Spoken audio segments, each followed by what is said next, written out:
Now I'll move on to Syed.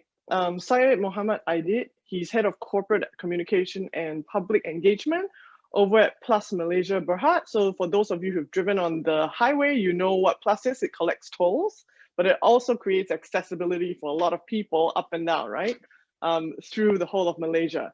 So he's had over 30 years of PR and communications experience, and I've had the benefit when I was a journalist of being on the other side and receiving PR help from him. So Syed has been on both sides of the fence. He's covered different industries from banking to finance to automotive, FMCG to technology, and hot horology, which I define as fine watches, and fine fashion, haute couture. And today he's in the highway industry, you know, a very bread and butter business for Malaysia, right? Plus Malaysia is a government-linked company. It manages the country's largest highway network.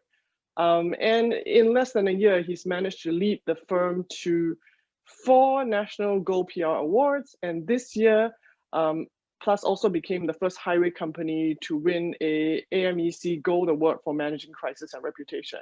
So we can talk a little bit more about that. And then we also have Chris Granat with us. So Chris is marketing officer for Everest. And if you've not heard of this firm, it is what we think of as the most exciting area to be in these days, AI, right? So Chris can talk a little bit more about that, sort of digging into different mindsets and how people respond to things. But he's Chief Marketing Officer at Everest, and he's responsible for bringing disruption to the market.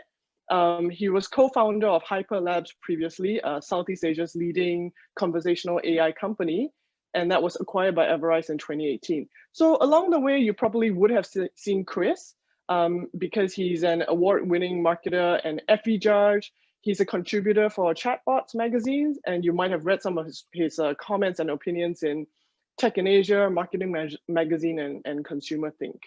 So I'm going to stop there for a minute and just have our panelists wave to you so that you can make sure you can see them and let them say a little bit of a hi. So Syed, maybe I'll start with you and put you on the spot, right? Do those awards that you've won really get management buy-in? If that's not it, what else gets the management buy-in in terms of getting strategic PR value out there for them? Thank you, Meilun. Welcome, everybody. I'm very happy to be here from Malaysia. Thanks, Lee.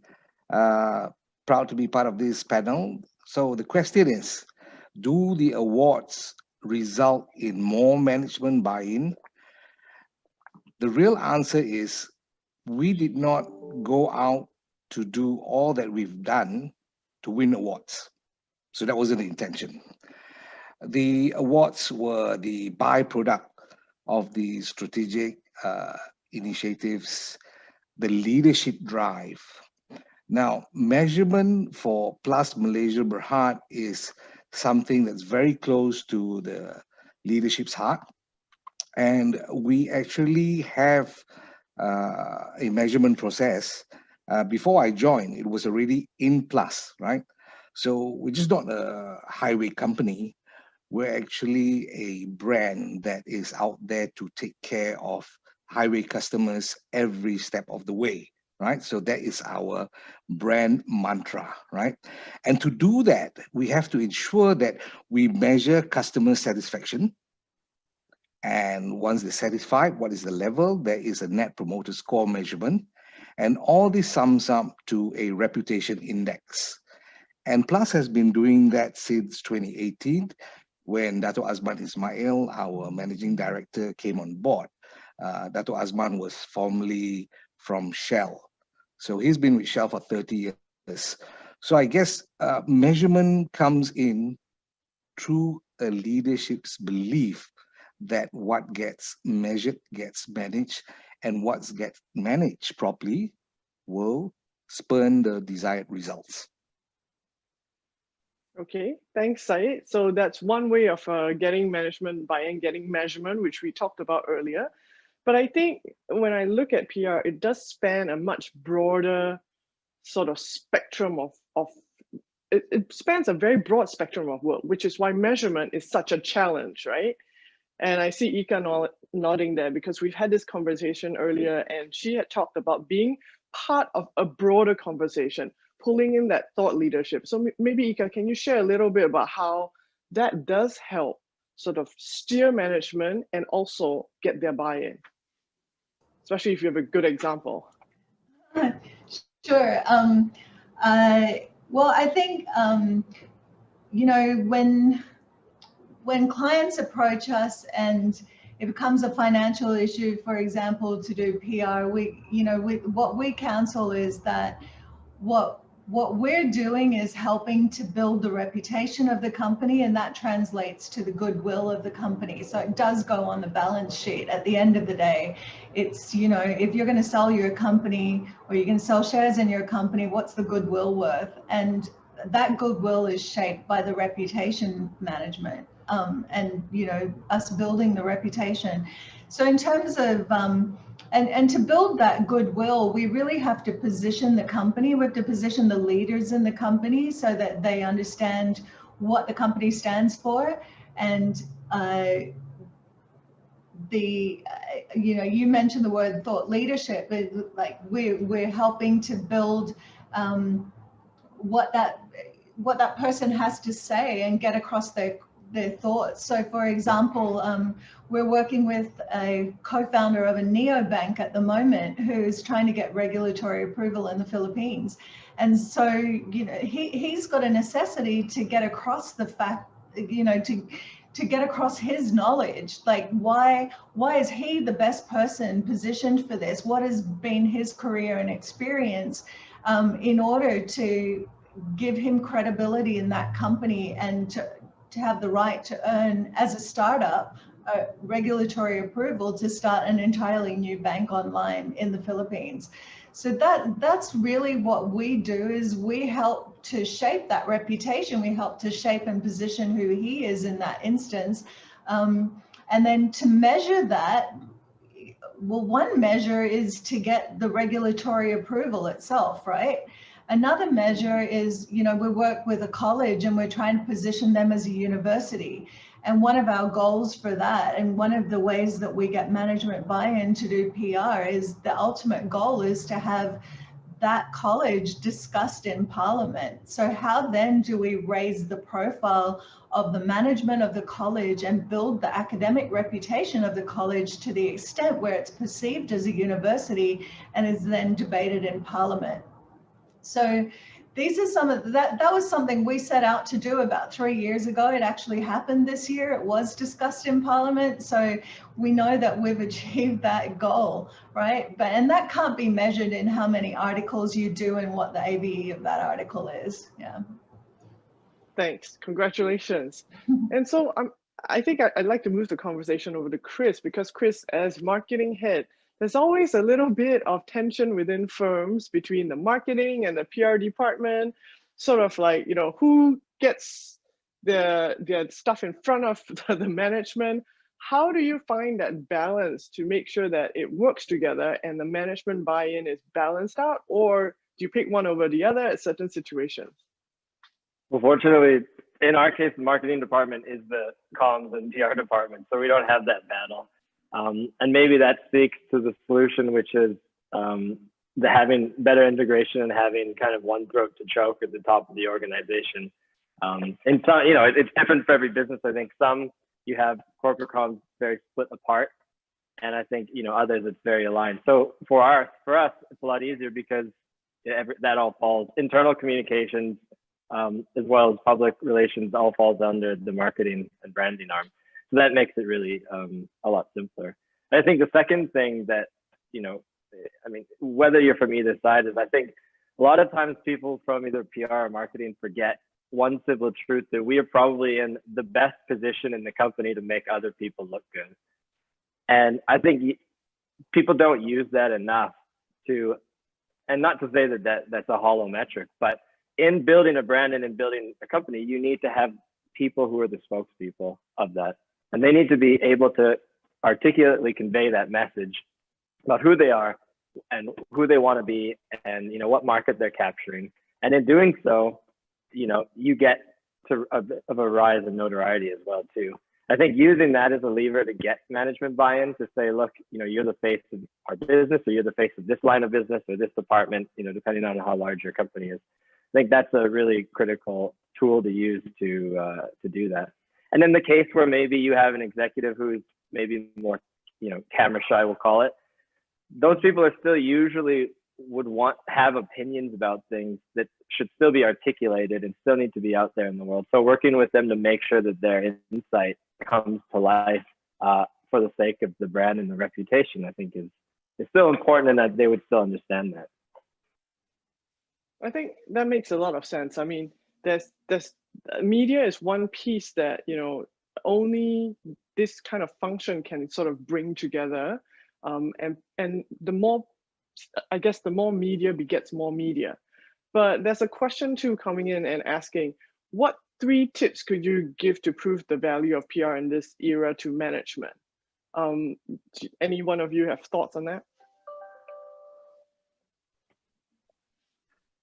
I think before I give the tips, I just need to let everyone know in Malaysia, AVE is still very, very much alive.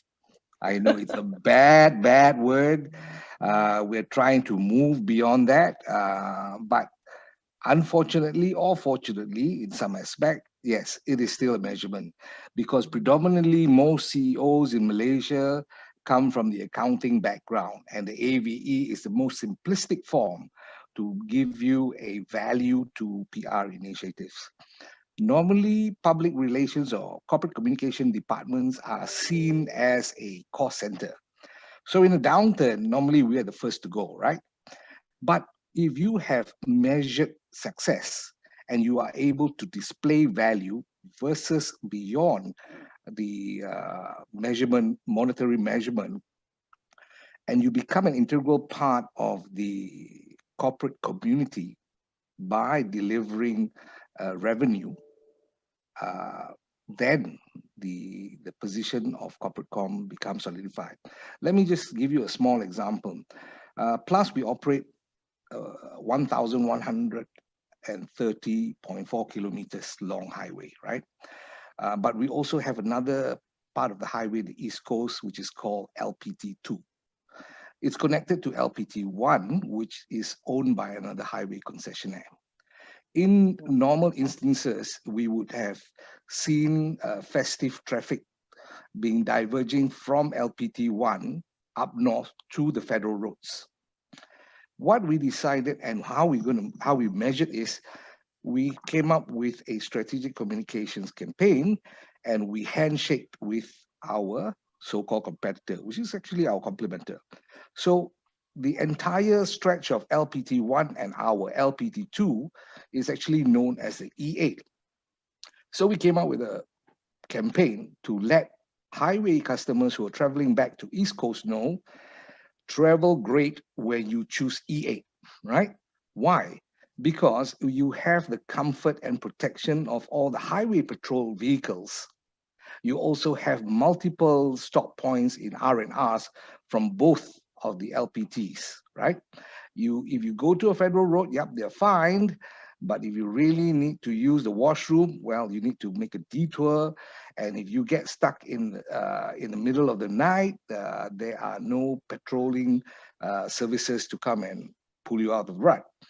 That measured strategy actually worked during our last Hari Raya Aidil Adha campaign. How was it measured at the end of the day? It was a short campaign. We measured it in terms of how much PR we generated, and there was an AVE value to it, okay? But in terms of collection for the LPT1, LPT2, we actually achieved 3 million in terms of collection. So management saw that's one way of measuring, right?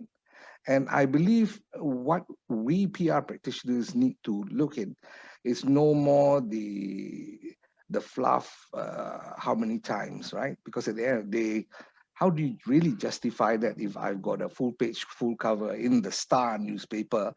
Does it move my sales? Does it make more people to go and pay toll, right? So what comes after that is in terms of how we do measure our reputation, the customers' reaction towards our services at all key points of contact, right? So these measurements are all collided and connected, and it will come out with a matrix picture of how well we are doing as an organization. And what is important, the response of the key stakeholders like our regulator, the Malaysian Highway Authority, now looks to PLUS, all right? And PLUS is just one of the 30 highway concessionaires as the benchmark for the industry, right? So that is one recognition of success that the regulator and even our fellow concessionaires will look to PLUS whenever we plan a communications or marketing objective initiative. And answering Chris, yes, in the old days, commercial, we have, my head of commercial is in the call, right? The old thought is commercial and PR, who gets the biggest pie of the budget, right? The value in the PLUS is an enterprise-focused collaboration. And we actually look at how we can elevate the organization's reputation through positive profiling. And we do not look at whose budget. Yes, we all accorded our budgets. Even operations sees the value of the PR and commercial team. So it is all, and each department will segregate and keep a little budget for us. So it's collaged together, right? So as I said, once there are positive results that it is measured, it is seen, it is felt, and the reaction from the market, from the stakeholders, from the government is really resounding, that to me is the biggest testimonial of success. Thanks, Syed. Anyone else? In terms of, I think if you have to ask, you know, what are 3 tips to prove the value of PR, that you're probably not on the right track. It's a bit brutal, but it's true, because, you know, alluding to what Syed said, you know, you need a strategic plan. If you have that strategic plan, you have a reason for doing PR, then it's pretty easy to prove the PR value, because you're achieving your objectives, or you're hopefully achieving your objectives or not. And if you're not, why aren't you? So you determine in that strategic plan what your PR value, like what your PR is, what value that PR is going to bring. In government, they say PR value because they take ABE and they multiply it by 3 or 5 or whatever, which I think is absolute nonsense, and I refuse to do for my clients. So, you know, if they want to do that, that's their choice, they can do that. But I don't give them that number to do it. I give them the actual ABE number so that they can make up their own PR value numbers.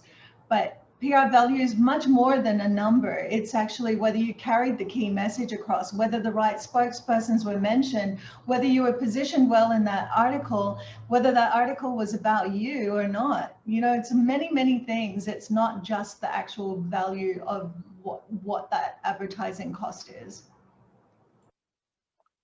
and I think today too, yeah, go ahead, Chris.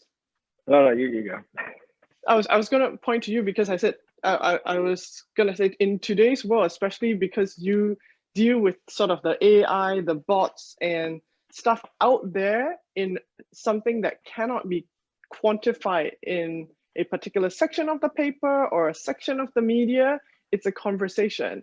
How do you showcase that to management? And sorry, feel free to jump in on that other point that you had. Oh, no, I mean, this segue is fine. I think at the end of the day, there's 2 types of companies. There's megaphones and there's magnets. And you're either on one either end of the spectrum, or you're on a journey towards the other. So for us, I think when I first took over the role, it was very obvious we needed to be a megaphone. You know, we didn't have a lot of brand awareness, and not a lot of people knew who we were. So there's a lot of things you need to do to kind of shout and be like, hey, we're here. And I think the easiest way to look at it is in the same way you have trade deficits and trade surpluses, you have that with media. Over at the beginning, if you're on more of the megaphone side, you need to be, unfortunately, because you don't have the reputation, paying for a lot more placements. you need to be putting yourself in the outlets where people are going to see you.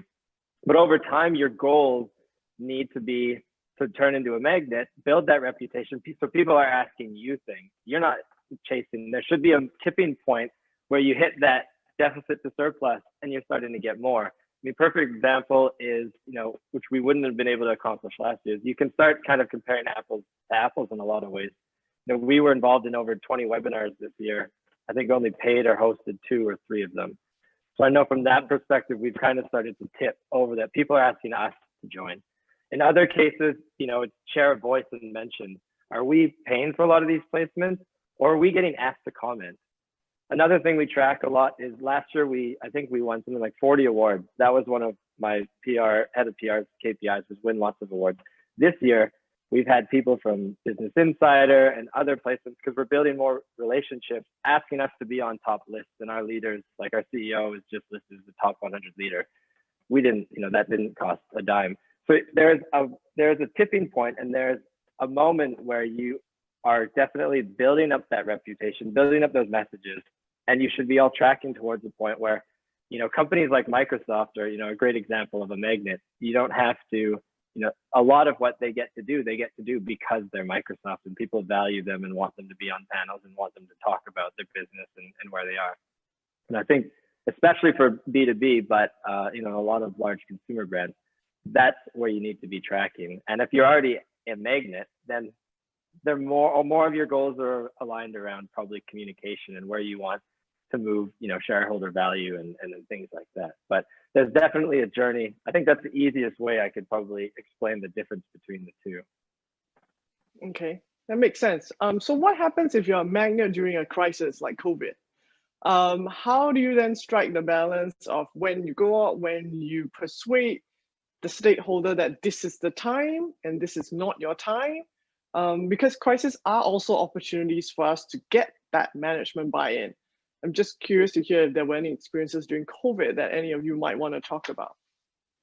Well, for us, I think, we were fortunate, the leadership, we already have a very strong, as an outsourcing company, we already have a very strong internal communication pipeline. And for us, we very quickly were able to move people home. And so that required quite a lot of communication, and the leaders know the importance of that.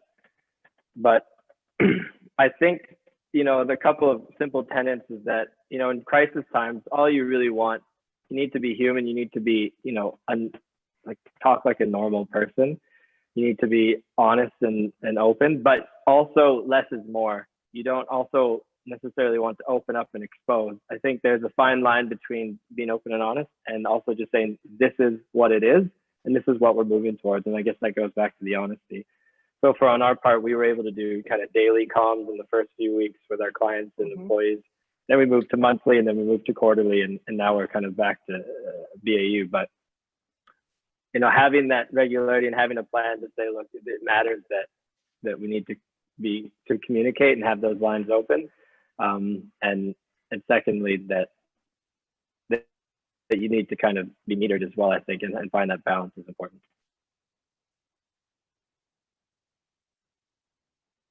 So talking a little bit about sort of the internal-external balance, right? I think that's an interesting conversation, because that also helps you to get your stakeholder buy-in, to look at the whole spectrum of what comms does, because it's not just comms nowadays. As Chris, as you said, it's marketing, it's also social media. Ika is getting out there to be part of a conversation. Syed is also measuring customers, right?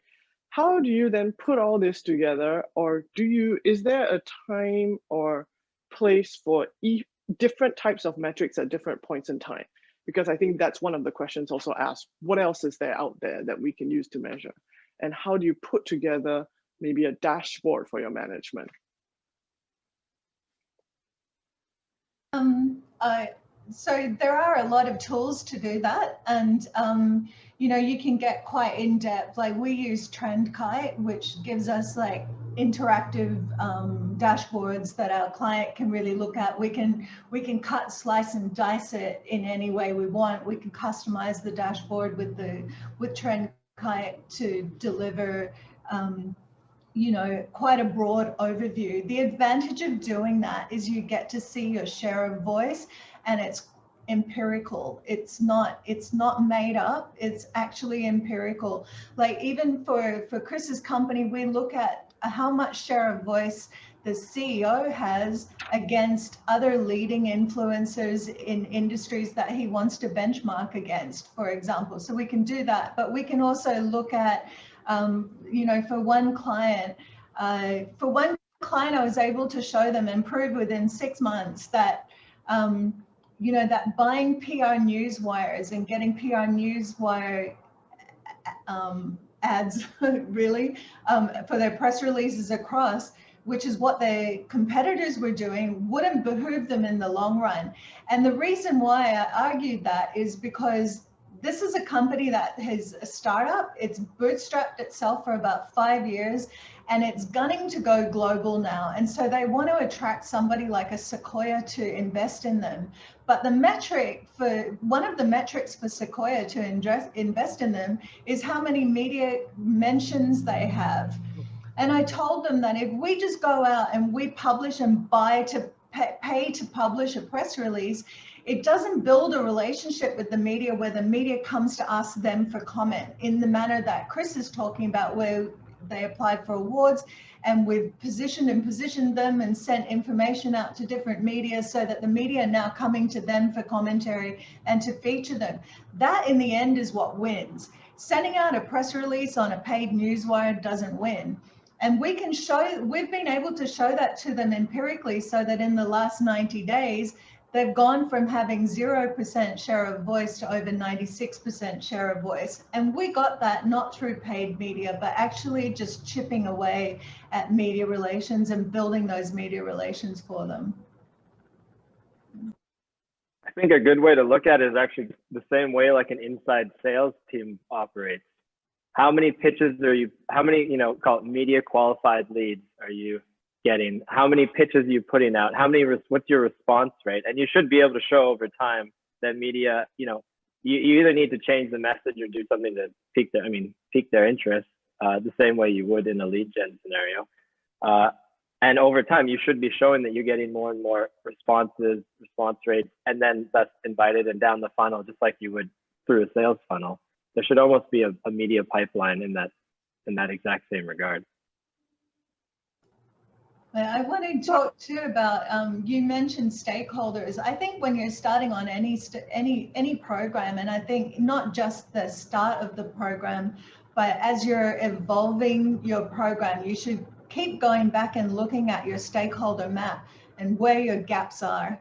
And then addressing those gaps. And, you know, with some customers, one in particular, we found a huge gap with internal comms, but, you know, they were able to address that, and it helped bridge what was brewing to be quite a toxic culture because they weren't communicating well internally. I'd also like to address one of the questions coming in from Junie. She asked about the mix of earned versus paid placement versus own media. How are budgets and allocations onto this changing as respective line items, right? Because you talked about we don't want to blast material out there, but at the same time, it's a very noisy space right now. And especially during COVID, if you didn't actually pay for some of this stuff, you also would have gotten lost in sort of organic placement. So I'm curious to hear from any of you where you see the balance and the mix, which, you know, might be optimal. Well, you go, Syed, if you got something. Yeah, you know, in a Malaysian context, I think the Malaysian media scene, if you all have noticed of late, even before the pandemic hit us, there were already people being let off, right? Starting with the Utusan Malaysia, that was a political thing. But when the pandemic hit, more and more media houses, major ones, were letting go people, right? And in the end, what this did is a lot of all these journalists, editors, they started formulating their own online portal. So the media sphere became fragmented with smaller media, right? and all of them had different agendas, and all of them were going out on a survival mode, right? So you want coverage, we'll give you coverage, but we still need money in return, right? So you can work out a PR campaign, fund them, and do things. Some would, I guess, turn the tide by being antagonistic. So sometimes they get your attention by hitting out at you, right? So you go out there, you speak to them, and say, okay, I will see your point of view now, right? So the point is, every media now is trying to regain their livelihood, right? And even the media houses have now streamlined and, well, we call it right sizing, right? But at the same time, it's still about dollars and cents. So they would also come and propose an AVE, right? So they said, okay, you spend 1 million with us, we'll give you back 5 million worth of airtime and coverage, right? And because everybody is fighting for space and noise, you just have to weigh and which tool you want to use in this battle of communications. Plus, we have not paid for advertising. I think because of the nature of the highway, right? We face issues on a daily basis, and we need to respond to that. And I guess one of the key things is, I realize the more open and transparent when you are responding to the media, they tend to be more forthcoming towards you, right? I've noticed organizations who tried to keep mum during the pandemic, they did get a lot of flack from the media. Because remember, it's all about my perception against you, and if you don't say your piece, and if I come out with my piece, they say don't cry lah at the end of the day, right? So I think we do need to look at how we give credible, newsworthy content to the media. So I think when it comes to, Plus is a different animal, because sometimes also I believe I got no choice, but we just have to face the world. The media will keep coming to us.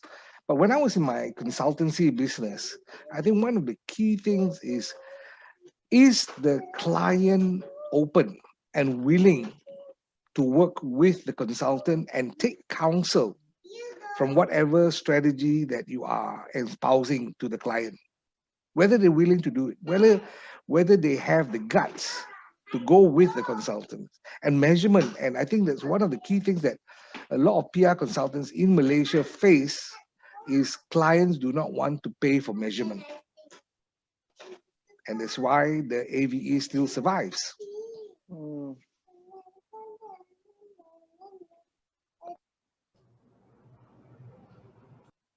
So, to follow up on this, I guess, to any of you, there's also an interesting question coming in. Would you recommend, or can you recommend a way, perhaps, about not speaking about PR metrics, but moving the conversation towards business discussion and insights? Could you perhaps corral a management team to focus on top topics and, focus areas, and then work towards some way to agree on a set of objectives, perhaps? Do you have any examples on how you might have done that in some situations like this? I mean, at the end of the day, I think there still has to be a reliance on some core business metrics. They talked about this in the last webinar. It either has to come down to sales, depends on what kind of organization you are, but it has to come down to sales, leads, whether you're measuring traffic. There has to be some net result. Are you trying to raise awareness of a leader or the company, things like that. So I think there has to be a level of conversation around metrics. But I think the second value of a good media strategy is that, especially if you're entering a new market, it offers a very good chance to get your story straight, because you're pitching so many times to people outside the organization who don't care as much as you do about it. that you get a really good kind of sober look at who you are and what matters to other people. So I think it offers a sounding board too to get your messaging right. So I think you could have that conversation alongside, you know, these are some of the goals that we have with it. But I think, you know, you could play off of those two main things. I think that in this year especially, management have really understood the value of their comms team and their PR team. We had a situation in April, in the middle of the circuit breaker, where our client Hitachi Vantara was releasing a new suite of products. And that suite of products had been designed especially for Asian customers. And normally what would happen is the salespeople would go out and tell their prospects and their sales, you know, their customers about this product and how it was now suitable for them. But it was really difficult for them to do that and to illustrate that. And instead, the onus became on the PR team to get the message out to those people that this product was available and why it was so suitable to the market. And so the whole focus, and that was just one customer, but we've found this across several of our enterprise tech clients, is that the focus shifted off the sales and marketing team and fell squarely on the PR team to communicate over that period, especially between March and June. Because they literally, like, I think everyone was a bit shell-shocked. Nobody was, like, they were a bit like deer in headlights. I don't know how to do this. And because of that, we had to pick up the slack. And we were the best positioned people to do that. So I think that the management team became super cognizant of how valuable the PR team is, not just in a crisis, but when nobody else can communicate, we're the ones who need to do it for you and put together sound strategies to do that. Yeah. Yeah, I think fair point too. And I guess one of the other points is it's fine and dandy sort of giving metrics, linking it to a sales report and putting it back out to management. But how do you create a feedback loop with your management? I think that's quite important as well. Do you, just in the way you work with either your client, Ika, or your management, Chris or Syed, your management, what is the regular rhythm of a feedback loop so that you can consistently keep up this buy-in once you have their goodwill, once you've built the reputation, and once you have that trust out there, right? Is there a regular rhythm that people can tap your insight for? For us in Plus, we keep our C-suite and our MDs in loop almost every day, right? We're on WhatsApp, right? And what this pandemic has done, it has made us into a single unit. So whether we're facing multiple challenges or issues, and there are multiple work streams that we're working, it is very clear that every single one of us, from operations to HSSC to traffic safety to comms to commercial marketing, HR, we're all really connected together. And one of the key things that my department, CCPE, does for the external comm, my head of internal communications and employee engagement, Shah, she's also sitting in this, is we've got this hand-in-glove relationship, because we believe strongly that branding is also inside out. And if the internal staff do not buy into your initiatives, right, you can communicate and get the sanction of the management outside. You're still going to face a lot of problems internally, right? So one thing is good, our MD is very balanced when it comes to making sure the internal gets the message first. We're all around aligned, and then we push it out to the public. Yeah, we have regular meetings with our clients, and we also develop what I call a PR tracker, and that is that we're really transparent with our work. We put the deliverables on the first page and then check them off as we're doing them. But then we have different sheets for every aspect of those deliverables, so that, and we share that openly with our clients so that our clients can look at that at any time. They don't need to come to us for a report. We give them weekly reports, but they don't need to come to us during the day and say, hey, Ilka, I really need to know this, because actually it's all sitting there in the PR tracker for them. We're updating the clippings every day. We're analyzing those clippings. We're also putting in the interviews and all kinds of other information in there so that they can see at a glance anytime they want to exactly what the status is of PR, and you know, and have a dynamic report, not just in terms of like a trendkite report in terms of like an interactive clippings report, but they actually can see openly what we're doing all the time. And you know, and then quarterly, monthly and quarterly, we do summary reports for them as well, which helps our clients like Chris convey to their CEOs what impact PR is having. And you see that over time. And it's really quite cool to see that you're achieving your goals over time. Yeah. So maybe one to sort of end off, can you think of, on a lighthearted note, one of the more ridiculous kind of stakeholder measurements that you've been asked to do, and how did you turn around that situation and say, hey, Mr. CEO or Miss CEO, or you know, whichever stakeholder, business head you had, this is not what you want to measure. Actually, what we need to do is, I don't know, a piece of consumer research to figure this out. How do you turn around their mindsets when they may be fixated on a particular metric that doesn't bring them some kind of meaningful data?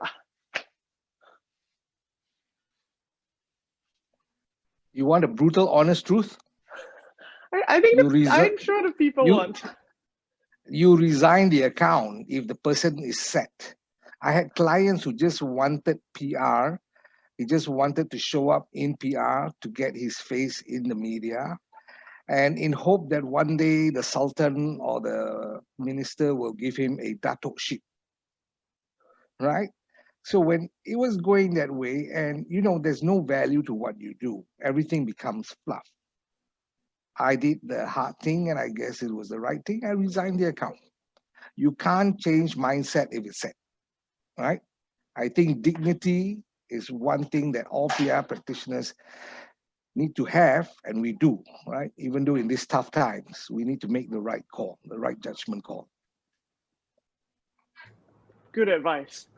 I think a good example of that was we set that metric of being debated in Parliament. Like that was actually my suggestion to the client, because the client wanted to build their reputation, but all they were doing was promoting their events and also promoting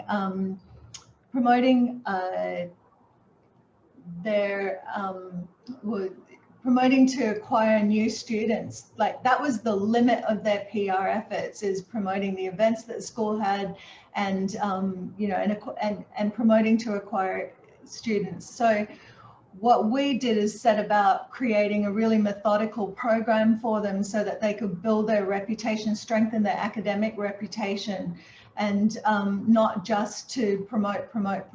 And we figured that we would succeed when the media, when we didn't have to put bulletins to the media daily or weekly, but when the media came to us for that information instead, or started sourcing that information from social media, then we'd know that we had succeeded in building that relationship. And then the other measure of success was actually to be debated in Parliament.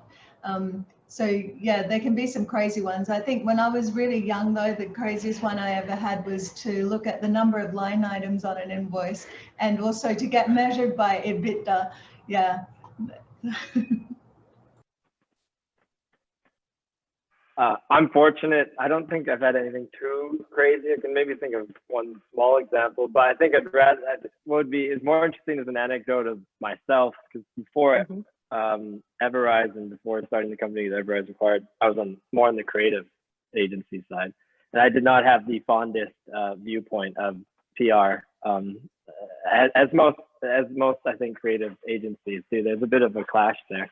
But having moved client side and needing to decide what to do with budgets and how to allocate them and what is the most important, I think outside of having a really good brand exercise, PR becomes the first and more valuable part of how an organization should allocate and prioritize the order of kind of vendors they use and how they want to go to market. And especially if you're expanding into new markets, it's definitely one of the best, I would say, ROI, because at the end of the day, you need to be, and especially if you're a B2B, almost more so than if you're a consumer product, because that kind of small audience is only on a few types of media and listen and watch, a few types of news outlets.